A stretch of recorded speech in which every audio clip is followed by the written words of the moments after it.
Bonjour à tous et bienvenue dans le live TV Finance. C'est parti pour une heure d'actualité financière et d'actualité des entreprises en direct sur TV Finance. Pour ce mardi 7 janvier, voici le programme de la matinale. En début d'émission, la revue trimestrielle de marché de Nicolas Budin, gérant de fonds actions chez Myria Asset Management.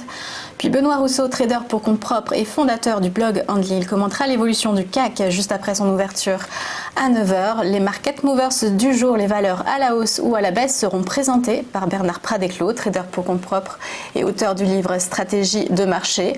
On parlera éducation ensuite avec Emmanuel Fayad, directeur de l'école Open Sky International, qui propose un modèle d'enseignement bilingue avec un objectif fort, savoir lire et écrire dans les deux langues dès la fin de la grande section.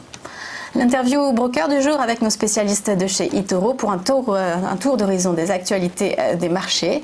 Et enfin, la matinale de l'entrepreneur à 10h. Catherine Mess, conseillère en gestion de patrimoine, nous présentera ses dernières recommandations, notamment en matière immobilière avec les SCPI. Mais avant tout, voici les titres qui font l'actualité économique ce matin et les négociations sur le projet de réforme des retraites continuent. Mais une proposition a émergé du côté de la CFDT et elle a pour l'instant a été plutôt bien reçue par le gouvernement. Elle concerne le financement du système de retraite. Le secrétaire général de la CFDT, Laurent Berger, a avancé l'idée d'organiser une conférence du financement qui traiterait en dehors du projet de loi de la question du financement et de l'équilibre financier, ce qui impliquera d'exclure l'âge pivot de la discussion actuelle pour l'aborder pendant la conférence qui pourra avoir lieu dès cet été. Bruno Le Maire s'est en tout cas déclaré favorable à ce que le gouvernement saisisse cette main tendue pour que le compromis soit le plus rapide possible. Depuis le 1er janvier, Bercy surveille plus durement les investissements étrangers.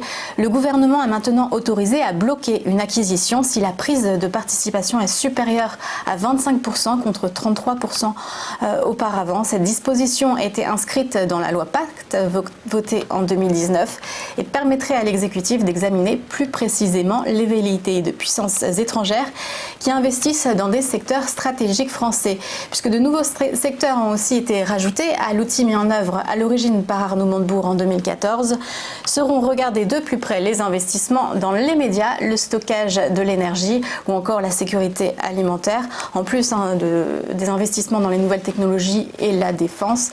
La France rejoint ainsi la tendance européenne en la matière de protection des investissements. À l'international, à la suite des tensions politiques dans le Golfe, les bourses de la zone ont chuté. Hier, les 6 pays du Conseil de coopération du Golfe abritent tous en fait des bases américaines et pourraient donc être la cible de représailles iraniennes. Le marché financier de Dubaï, le plus exposé à l'international, a perdu 3,1%. La bourse du Koweït a elle cédé 3,7%. Le Tadawul saoudien s'est déprécié de 2,4% et le géant pétrolier Aramco, qui est coté sur le Tadawul, a ainsi atteint son plus bas niveau depuis son introduction en bourse le mois dernier.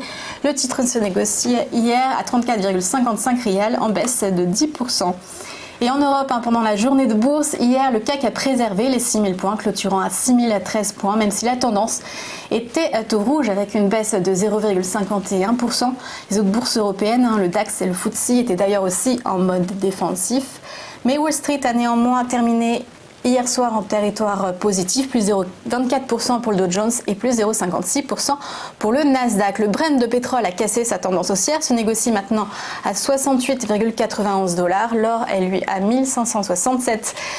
Ce matin, le Japon est en bonne forme, plus 1,6% pour le Nikkei. La Chine suit aussi la tendance. On se retrouve tout de suite pour l'interview du jour.